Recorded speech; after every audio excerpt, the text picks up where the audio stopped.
Okay, so hello everyone. So I'm going to today discuss on TCS NQT. Okay, so how are you? Please write in the comment. Okay, please write. Okay, so I'm going to discuss on little bit TCS NQT, like what it is and what it is, like what is eligibility, what we get, all about that. And already cleared this examination, so I'm also going to give you tips. Okay, and also provide study materials like from where you should study, and main from where you should practice. Okay, practicing is very important. I have clear example for prime. I've got interview for prime role. Okay, after thesis and duty. Okay, so I'm very good for that, for guiding you guys. Okay, so be patient and go discuss on TCS NQT, and after that I will tell you from where you should study and mainly from where you will do practice, because practice is more important. Okay, so let's jump into TCS NQT. So what is TCS NQT? So I think everyone know that the TCS NQT is National Qualifier Test, and it is conducted by TCS for recruiting software engineers. Okay, mainly for freshers. So it happened two phases. The phase one happened in on campus, which is currently happening in mainly in September to November. Okay, and phase two happened in February to April. Many times it happened in January too.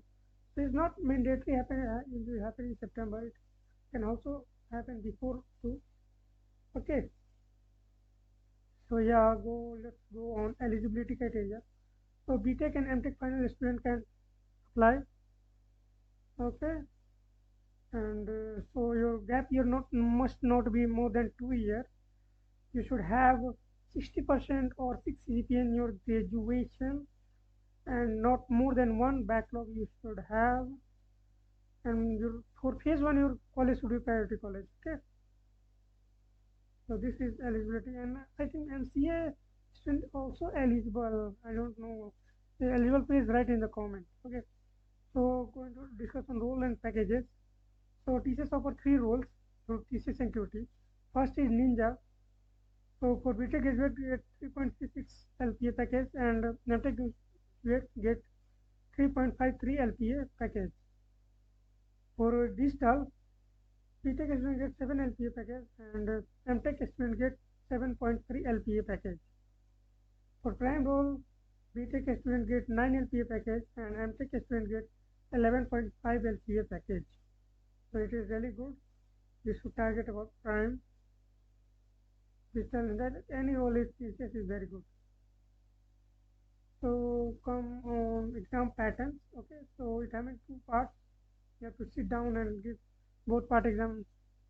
You will not have to go anywhere. Okay, both part will happen, but the part one is mainly you need to qualify for Ninja. Like if you only want, you don't know much about programming, and you are also join software, so you can also join it by just qualifying for part one. There will be three things: aptitude, reasoning, and English. And done some mistake. Okay, 65 questions are there. 20 questions for aptitude, 20 questions for reasoning, and 25 questions for English. And for each, you get 25 minutes, and you can switch between the questions, but not between sections. Like after aptitude, you will get reasoning, and after reasoning, you will get English. It is like that. Okay, so part two. So part two is mainly for digital and prime candidate. Like you have to qualify part one, then after you have to also qualify part two. For part two, so first you get 25 minutes for 14 questions where reasoning and aptitude question are mixed. Then come coding part. So coding we have two questions. The first question is you have to solve in 35 minutes, and the second question we have to solve in 55 minutes. Okay, so if you solve one question, you will get digital. If you solve two questions, then you will get prime. And we also qualify each sectional cutoff is also there. Okay, so you have to qualify the sectional cutoff too. My tips is practice questions as much you can.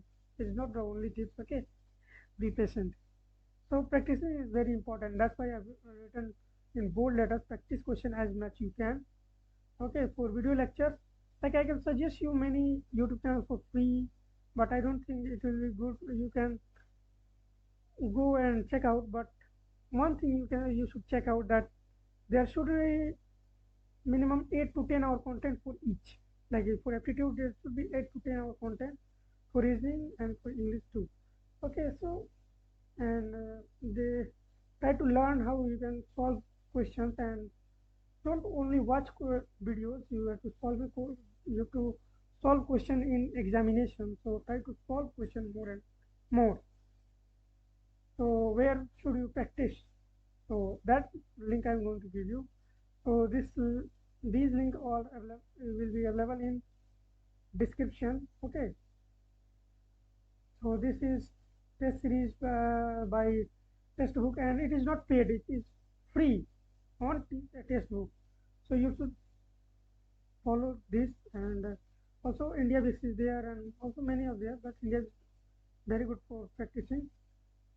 For coding sheet, I will say you should practice uh, TCS sheet given by Scriber. It is very good, and let me show you. It has 100 questions, okay? And if you solve at least 50 questions is enough. But solve question as much you can, okay? So this link I will also provide in description. So there are 100 questions are there, and if you solve 50 questions, you will easily qualify prime, okay? So try to solve questions. And yeah, this NQT mock test, it is very good. I have done my preparation with this, to be honest. Okay, and to solving question again, like you can see, in test question I solved 4 questions, but after gradually I increment my thing. Okay, there is a chapter-wise test, there is a verbal test, there is a subject-wise test is there. You can see there is a subject-wise test, and also there will be full test too. Like you can also give full test. This is very good. Okay, you should really practice. Okay, for practicing it's really good. And you can also check out India Bix. Okay, there is a lot of test page there. Like you can go on aptitude test and give any aptitude round. Okay, so India Bix is also good. And I have already told you about coding. Yeah, so this is all about